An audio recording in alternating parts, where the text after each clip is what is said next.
ნაციონალური მოძრაობის ყრილობა არის თვალდანიშნული. ამაზე გამოლოდინები გაქვთ, რა შეიძლება ვთქვათ იმის ფონზე, როცა თინა გოგუჩავა არესტრებოდა ასე ვთქვათ პოლიცსაბჭოს და მან განაცხადა, რომ დარღოვით დაინიშნა ყრილობა და ასევე არალეგიტიმურს უწოდებს.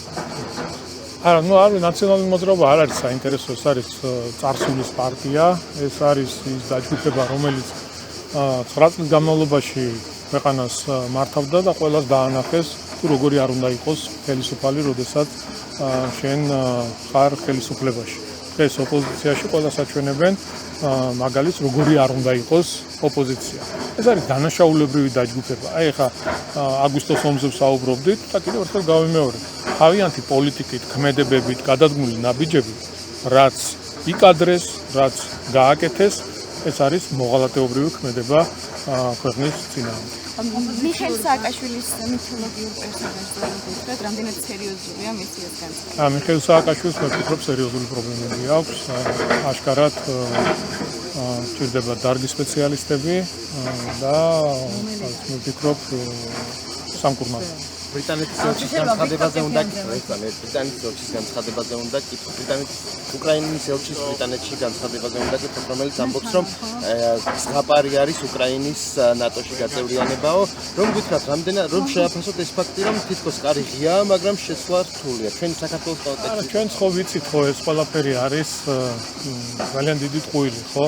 მთელი ამ წლების განმავლობაში ისეთ ქვეყნებს, როგორიც საქართველო, როგორიც უკრაინა ატყუებდნენ, რომ აი ნატოს კარი ღიაა, მაგრამ რეალურად ყველა ხვდებით, ხო, რა მოცემულობაა და რა ვითარებაა, ხო? უკვე თვითონვე არ ერიდებიან, თვითონვე ღიად აკეთებენ ამ ტიპის განცხადებებს, რომ ეს ფაქტურად შეუძლებელი და გამორიცხული. სამწუხაროდ ეს არის მოცემულობა და რეალობა. ოპოზიციაში ახალი პარტიის ვიქტორ ხოხიანის პარტიის პოზიციაზე მინდა ვკითხოთ. ისინი ამბობენ, რომ საარჩევნო გარემო უნდა შეიცვალოს, აიხვეწოს გაუმჯობესდეს იმისთვის, რომ მომავალი არჩევნები ჩაითვალოს სამართლიანად და მან გულისხმობენ ასევე კანონებს და კონსტიტუციის შემოქმედებას და აპირებს თუ არა ქართული ოცნება რაიმე ფორმით გაითვალისწინოს მოძრაობები არჩევნების ეს ადამიანი ხა ვიზეთ თქვენ საუბრობდით, არის აი ძალიან კარგი მაგალითი, როგორ ემსახურებიან deep state-ს. თავისი წარსულით, თავისი საქმიანობით რა თქმა უნდა, რატო იქნა გამოგდებული? ეცეთ საზოგადოებამ ძალიან კარგად იცის, არაფერი არ იმალება. ყველაფერი არის ცხადი და ნათელი.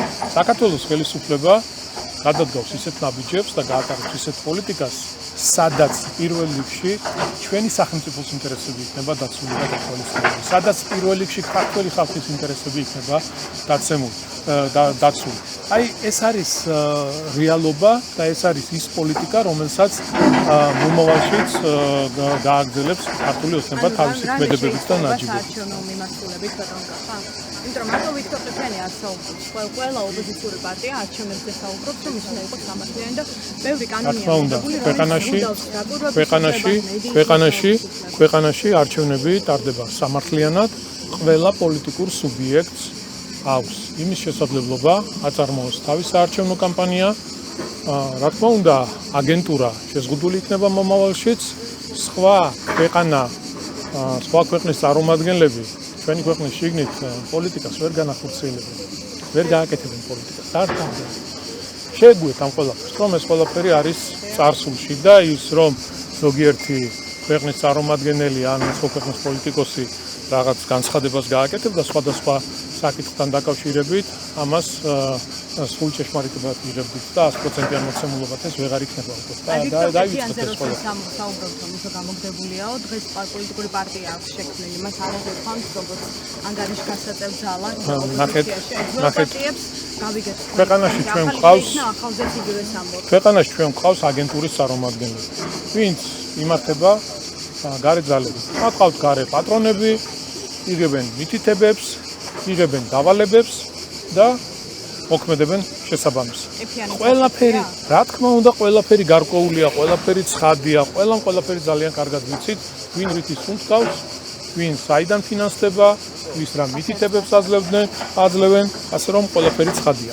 რამდენიმე კითხვა კიდევ მაქვს, შეიძლება მოკლე მოგეშალეროთ, მაგრამ ასევე მინდა გკითხოთ სტუდია მონიტორის გამოძიებაზე. პირველი გამოძიება, როცა ჩატარდა კოლ-ცენტრებთან დაკავშირებით, იყო რეაგირება, გამოძიებაც დაიწყო, კონკრეტულ პირებს, კამერებს დაუყადაღდათ ქონება, თუმცა ეხლა მეორე გამოძიებაა, რომელთაც ირკვევა, რომ ეს ადამიანები ისე მუშაობენ, უბრალოდ სხვა მისამართზე დიდ დიღომში არის ერთი ასეთი AK გრუპის ოფისი გახსნილი.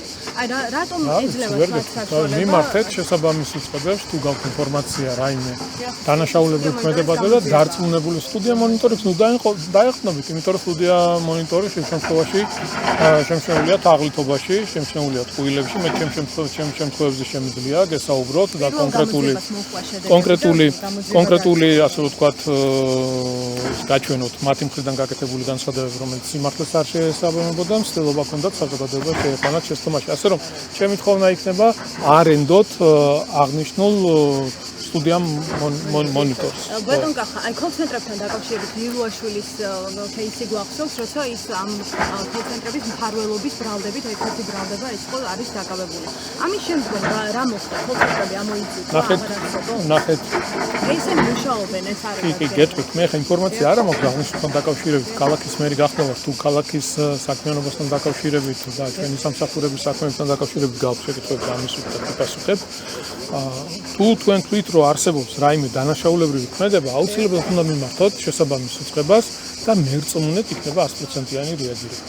ის კოლ-ცენტრები თქვენ გაქვთ ინფორმაცია, კოლ-ცენტრები რომის მფარველობასაც მაგალითად ილუაშვილს ვერ გეტყვით, არ მაქვს ინფორმაცია ამასთან არ მოგიკითხავთ თქვენი გუნდის არ მომიკითხავთ, არ მაქვს, იმიტომ რომ მერწმუნეთ ქალაქს იმდენი საქმეები და იმდენი გამოწვევები აქვს, რომ ჩვენი გვეყოფა. კარგი და ორი კითხვა მაქვს კიდევ თუ შეიძლება. ერთი ესე იგი შეეხება უკვე ოფიციალურ სტატისტიკას. საქართველოს ციხეებში სულ არის 12344 პატიმარი და გასულ წელთან შედარებით 53%-ით არის გაზრდილი. რა შეიძლება ეს მივაწეროთ? რატომ იზრდება პატიმართა რიცხვი?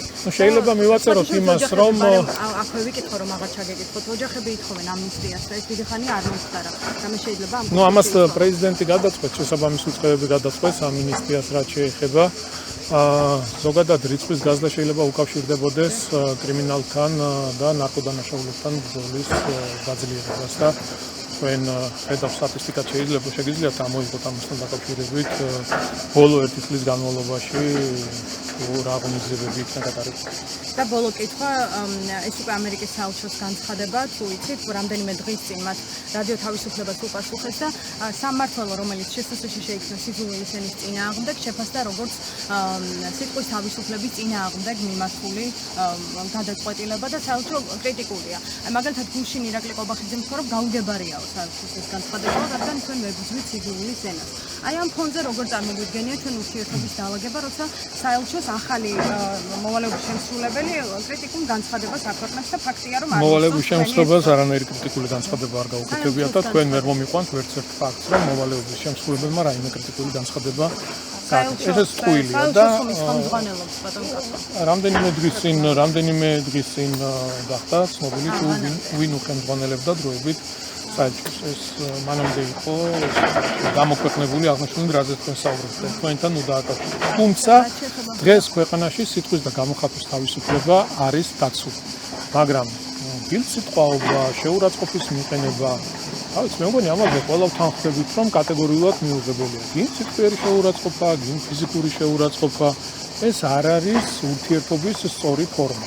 მე მგონი ყველა თანხმდებით, თქვენს მე თანხმდებით ამაში. ნორმალურ ვითარებაში დაგეთანხმებოდათ რომ შეურაცხყოფის ენაზე არ უნდა საუბრობდნენ პოლიტიკოსები, საჯარო პირები და ასე შემდეგ, მაგრამ Facebook პოსტებით ადამიანების დაჯარიმება ხდება და სასამართლოს მიმართ არ არის როგორ შეიძლება ადამიანს მიაყენო კაც შეურაცხყოფა ეს რას ნიშნავს ხო სოციალურ თავისუფლების წინააღმდეგ არის ამერიკის საელჩო სიტყვის გამოხატვის თავისუფლება ხო არ ნიშნავს მე თქვენ ახლა გაგინოთ ან შეურაცხყოფა მოგაყენოთ ეს ხო არ არის სიტყვის და გამოხატვის თავისუფლება ეს ხო თქვენი უფლებები შელახვა არის ამიტომ მე მგონი ყველა უნდა შევხვდეთ ერთ რამეზე რომ ურთიერთობები უნდა იყოს დაფუძნებული ურთიერთპატივისცემაზე. შეიძლება რაღაც არ მოგწონდეს პოლიტიკური შეხედულებები ერთმანეთის გადაწყვეტილებები, მაგრამ კრიტიკაც მისაღებია, ეს უნდა იყოს კიდევ ერთხელ ზრდილობის ფარგლებში და არა შეურაცხყოფის გინების და ცილისწამების და რა ვიცი. ბატონო კახილი ოპოზიციაში საუბრობენ ბოდიში შევეკითხები და ოპოზიციაში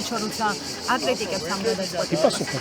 როგორ წარმოგიდგენიათ თქვენ ურთიერთობის განახლება? საელჩო ხომ ჩვენ ოპტიმიზმით ვართ განწყობილი. მოისმინეთ არაერთი განცხადება, ჩვენგანაც გაკეთდა განცხადებები, რომ მზად ვართ ურთიერთობები დაიწყოს ახალი კურსიდან.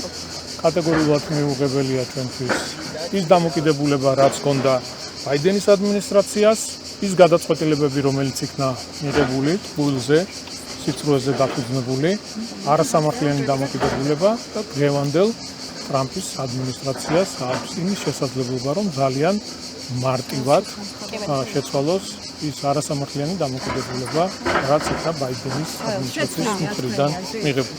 ბატონო კახილი ოპოზიციურ პარტიებში აცხადებენ, რომ ტერმინ რუსოფობიას მხოლოდ რუსეთი იყენებს და თქვენი აზრით ეს არის თუ არა რეალური კითხვებიდან თავის არიდება ერთგვარი. არა, ეხლა ყველაფერს ცდილობენ, რა თქმა უნდა, ხო? რომ საკუთარ თავზე არ მიიღონ ეს ყველაფერი და საზოგადოებას სხვანაირად წარმოუჩინონ თავი, მაგრამ აგერ ფაქტები ყველაფერზე მეტყველებს. ის გადაწყვეტილებები, რაც წარსულში ჰქონდათ, ის დამოკიდებულება რუსეთთან და რუსეთის მოქალაქეებთან, რაც ჰქონდათ და დღეს როგორია, ეს ყველაფერი მიუთითებს მათ ფარისევლობას. ხა ელენე ხოშტარია, რომელიც ერთ-ერთი მთავარი მებრძოლი არის რუსეთის წინააღმდეგ. თანხას ერიცხება რუსეთის ფედერაციიდან, სახელმწიფო უწყებებიდან. ხა რაზე ვსაუბრობთ ზოგადად, ხო? მადლობა.